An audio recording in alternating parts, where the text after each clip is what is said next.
ఈరోజే ఆశ్వయుజ శుద్ధ విదియ. ఈరోజు దుర్గమ్మను శ్రీ గాయత్రీదేవిగా అలంకరణ చేస్తారు. మరి ఎంతో పవిత్రమైన విశిష్టమైన ఈరోజు ఈ కథను విన్నా, చదివినా, చెప్పినా, వినిపించినా సకల శుభాలు కలుగుతాయి. బ్రహ్మ జ్ఞానం కలుగుతుంది. బుద్ధి తేజోవంతమవుతుంది. మరి ఆ కథ ఏంటో ఇప్పుడు ఈ వీడియోలో తెలుసుకుందాం. సకల వేద స్వరూపం గాయత్రీదేవి. అన్ని మంత్రాలకు మూలశక్తి ఆ మాత. ముక్త, విద్రుమ, హేమ, నీల, ధవల వర్ణాలు కలిగిన 5 ముఖాలతో శంఖం, చక్రం, గద, అంకుశం ధరించి దర్శనం ఇస్తుంది. ఆది శంకరులు గాయత్రీదేవిని అనంత శక్తి స్వరూపంగా అర్చించారు. ప్రాతకాలంలో గాయత్రిగాను, మధ్యాహ్న కాలంలో సావిత్రిగా, సాయం సంధ్యలో సరస్వతిగాను ఈమె ఉపాసకులతో ఆరాధనలు అందుకుంటుంది. ముఖంలో అగ్ని, శిరస్సులో బ్రహ్మ, హృదయంలో విష్ణువు, శిఖపై రుద్రుడు కొలువు ఉంటారని పురాణాలు చెబుతున్నాయి. ఈమెను ధ్యానిస్తే అనంత మంత్రశక్తి కలుగుతుంది. సకల దురిత ఉపద్రవాలు శాంతిస్తాయి. బ్రహ్మజ్ఞానం కలుగుతుంది. గాయత్రి ఉపాసన వల్ల బుద్ధి తేజోవంతమవుతుంది. అమ్మవారి విశిష్టతను తెలిపే ఒక కథను ఇప్పుడు తెలుసుకుందాం. పూర్వం ఒకప్పుడు అరుణుడు అనే బలవంతుడైన రాక్షసుడు ఉండేవాడు. అతడు దేవతలను ద్వేషించేవాడు. దేవలోకాన్ని పూర్తిగా జయించాలి అనే కోరికతో అరుణుడు 10,000 సంవత్సరాలు గంగా తీరంలో నిరాహార దీక్షతో గాయత్రి జప పరాయణుడై తీవ్రమైన తపస్సు చేశాడు. తపో దీక్షలో ఉన్న అరుణుని శరీరం నుండి దుస్సహమైన అగ్ని వెలువడింది. ఆ వేడికి లోకాలన్నీ తపించిపోయాయి. దీంతో దేవతలు కలత చెంది బ్రహ్మదేవుణ్ణి శరణు వేడారు. బ్రహ్మదేవుడు అరుణుడికి ప్రత్యక్షమై ఇలా అన్నాడు. అరుణా, ఏ వరం కావాలో కోరుకో అన్నాడు.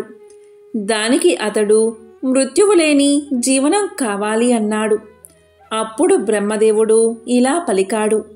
ప్రకృతి ధర్మమైన మరణం లేకుండా వరం ఇవ్వడం అసాధ్యం. మరేదైనా వరం కోరుకో అన్నాడు. దానికి ఆ రాక్షసుడు ఇలా పలికాడు. చతురానన, మరణం అనివార్యమైతే యుద్ధ రంగంలో కాని, శస్త్రాస్త్రాల చేత కాని, స్త్రీ పురుషుల్లో ఎవ్వరి చేత కాని, 2 కాళ్ళు గల ప్రాణిచేత కాని, 4 కాళ్ళు గల జంతువు చేత కాని, పంచభూతాల్లో ఏ ఒక్క దాని చేత కాని మరణం లేకుండా వరం ఇవ్వమని కోరాడు ఆ రాక్షసుడు. తదాస్తు అన్నాడు బ్రహ్మ. బ్రహ్మదత్త వరగర్వంతో అరుణుడు రాక్షస గణంతో కలిసి దేవలోకాన్ని ఆక్రమించడానికి సంసిద్ధుడయ్యాడు. ముందుగా ఒక దూడను ఇంద్రుని వద్దకు పంపి యుద్ధానికి సిద్ధపడమని కబురు చేశాడు. దీంతో ఇంద్రుడు భయపడి బ్రహ్మ వద్దకు వెళ్లి మొరపెట్టుకున్నాడు. దాంతో బ్రహ్మ ఇంద్రుణ్ణి వెంట పెట్టుకుని వైకుంఠానికి చేరుకున్నాడు.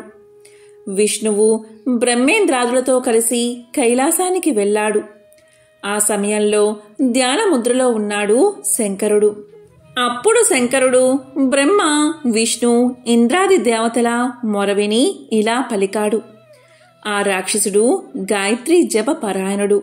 అతడు గాయత్రి జపాన్ని మానివేయడమో లేక మరిచిపోవడమో చేస్తే తప్ప అతన్ని వధించడం సాధ్యం కాదని చెప్పాడు. అందుకు తరుణోపాయం కోసం పరాశక్తిని ప్రార్థించాలి అని సూచించాడు శంకరుడు. దీంతో బ్రహ్మేంద్రాది దేవతలు ఈశ్వరుని సూచన మేరకు పరాశక్తిని ఆరాధించారు. మాయోపాయం చేత అరుణుని గాయత్రీ జపం మాన్పించడానికి తగిన ఆలోచన దేవగురువైన బృహస్పతికి వచ్చింది.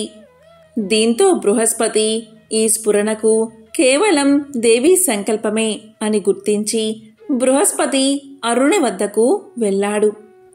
వచ్చిన బృహస్పతిని చూసి అరుణుడు అతిథి సత్కార్యాలు చేసి ఇలా పలికాడు.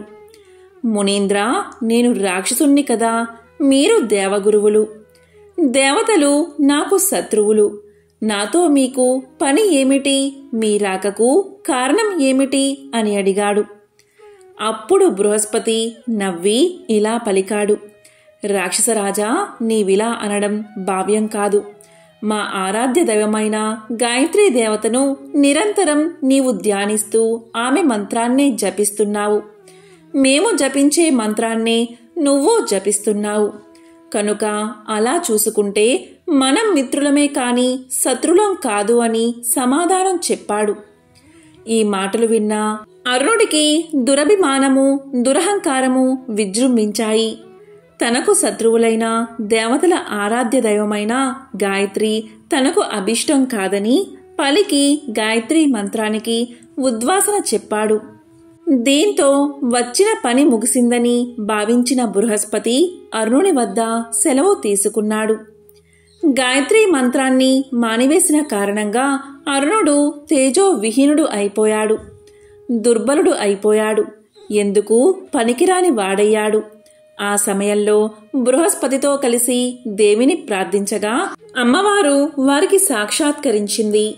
వర భయకర శాంత కరుణామృత సాగర నానా భ్రమర సంయుక్త పుష్పమాల విరాజిత అయిన జగన్మాతను చూసి, నమో దేవి మహావిద్యే సృష్టి స్థిత్యంతకారిణి, నమః కమల ప్రత్రాక్షి సర్వాధారే నమోస్తుతే అని పలు విధాలుగా ఆమెను ప్రార్థించారు. ఆ దేవి దేవతల బాధలను తీర్చాలని సంకల్పించింది. అంతట పరాశక్తి తన మాయా విలాసం చేత భ్రమరాలను ప్రేరేపించింది. భ్రమరాలు అంటే తుమ్మెదలు. దీంతో కోట్లాదిగా తుమ్మెదలు చెలరేగాయి, భూమి ఆకాశాలను కప్పివేశాయి, రాక్షసుల శరీరాలను ఆక్రమించాయి. చెవుల్లో భరించరాని రొద చేస్తూ ఒకరి మాట ఒకరికి చెప్పడానికి, వినడానికి అవకాశం లేకుండా, కాళ్ళు చేతులు కదిలించే అవకాశం లేకుండా చేశాయి. దేవి ఆజ్ఞానుసారం అలా కోటాను కోట్ల భ్రమరాలు ఒక్కసారిగా విజృంభించి అరుణుని, అతని అనుచర వర్గాన్ని యుద్ధం లేకుండానే శస్త్ర అస్త్రాలతో పని లేకుండా సంహరించాయి. ద్విపాద చతుష్పాద ప్రాణుల వల్ల తనకు మరణం లేకుండా వరం కోరుకున్న ఆ దానవుడు పుష్పది అంటే 6 పాదాలు కల తుమ్మెద వల్ల మరణించాడు. తమను కరికరించి రాక్షస బాధను నివృత్తి చేసిన ఆ జగన్మాతను ఆనాటి నుండి దేవతలందరూ బ్రాహ్మరీ దేవతగా పూజించి ఆమె అనుగ్రహాన్ని పొందసాగారు. ఈ కథ చెప్పి వ్యాసమహర్షి గాయత్రి మంత్రజప ప్రభావాన్ని వివరించగా జనమేజయుడు గాయత్రి దేవత గురించి ఇంకా వినాలనే ఆసక్తిని వ్యక్తం చేశాడు. అప్పుడు వ్యాసుడు ఇలా చెప్పడం మొదలుపెట్టాడు. గాయత్రి పరాశక్తి స్వరూపం. ఆమెకు 5 ముఖాలు. ఈ 5 ముఖాలు సృష్టికి ఆధారమైన పంచభూతాలకు ప్రతీకలు. 5 శిరస్సులతో 10 చేతులతో ఆ తల్లి ఆశ్రితులకు సకల ఐశ్వర్యాలను, అనంతమైన బుద్ధి శక్తిని ప్రసాదిస్తుంది. గాయత్రీ దేవతకే సంధ్యాదేవి అని కూడా పేరు. ప్రాతకాలంలో గాయత్రిగా, మధ్యాహ్నం సావిత్రిగా, సాయంత్రం సరస్వతిగా ఆ శక్తి తన తేజో విశేషం చేత 3 పేర్లతో 3 రూపాలతో గోచరిస్తూ ఉంటుంది. గాయత్రి మంత్రానికి 4 పాదాలు. ఒక్కొక్క పాదంలో 8 అక్షరాలు. మొదటి 3 పాదాలు ఋగ్, యజు, సామవేదాల నుండి, 4వ పాదం అథర్వణ వేదం నుండి ఉద్భవించాయి. అందువల్లే గాయత్రీ దేవతను వేద జననిగా ఆరాధిస్తూ ఉంటారు. మొదటి 3 పాదాల్లో 24 అక్షరాలతో ఉన్న మంత్రాన్ని ద్విజులు త్రిసంధ్యల్లోనూ జపిస్తూ ఉంటారు. ఉదయ సంధ్య నక్షత్రాలు ఆకాశంలో కనిపిస్తూ ఉండగాను, మధ్యాహ్న సంధ్య సూర్యుడు ఆకాశం మధ్యలో ఉండగాను, సాయం సంధ్య సూర్యాస్తమయం కంటే ముందుగాను ఆచరించాలని పెద్దలు చెప్పారు. సర్వసహితమైన వేదమంత్రము ఈ గాయత్రి. ఈ ఉపాసన వల్ల ద్విజులు అనంతమైన సత్ఫలితాలను పొందగలరు. ఈ మంత్రాన్ని దేవాలయంలో, యాగశాలలో, తులసి వృక్ష సమీపంలో, నదీ తీరాల్లో, పుణ్యక్షేత్రాల్లో జపించడం మరింత ఫలప్రదం. ఈ మంత్రాన్ని శ్రద్ధాభక్తులతో జపిస్తే సర్వశక్తులు స్వాధీనమవుతాయి. భూత ప్రేత పిశాచాది దుష్టశక్తులు నశిస్తాయి. సప్తకోటి మహామంత్రాలకు గాయత్రియే మాతృక. గౌతమ మహర్షి కొన్ని వేల సంవత్సరాలు గాయత్రీమాతను ఉపాసించి దేశంలో అనావృష్టి వల్ల కలిగిన కరువు కాటకాలను నివారింపచేశాడు.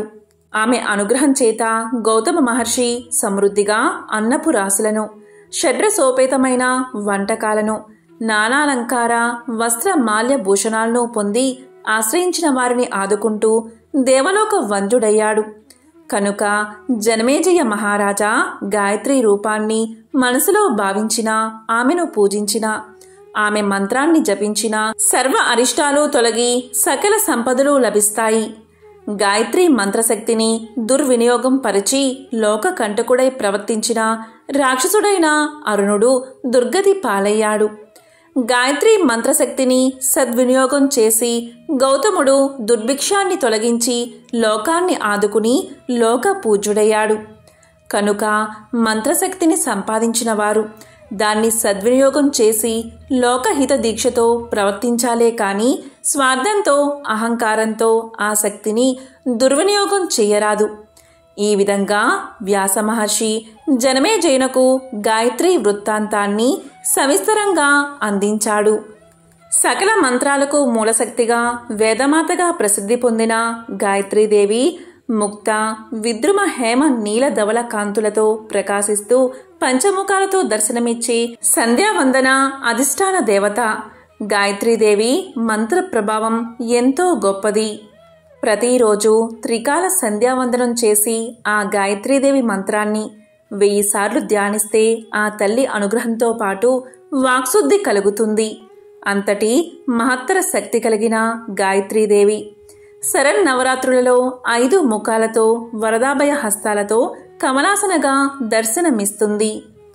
గాయత్రి అమ్మవారిని తలుచుకున్న, ఆమె మంత్రాన్ని జపించినా కూడా బుద్ధి వికసిస్తుందని పెద్దల నమ్మకం. గాయత్రి మంత్రంలో కనిపించే ధియోయోనః ప్రచోదయాత్కి అర్థమిదే.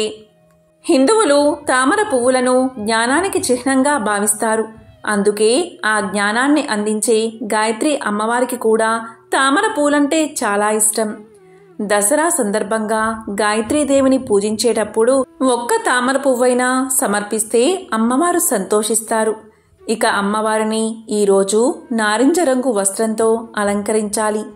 ఉదయపు సూర్యకిరణాలు నారింజ రంగులో ఉంటాయి. సూర్యుడి వెలుగులాగా గాయత్రీదేవి కూడా జ్ఞానాన్ని ప్రసరిస్తుంది. కాబట్టి నారింజ రంగు బట్టలతో అమ్మవారిని అలంకరించమని పెద్దలు చెబుతారు.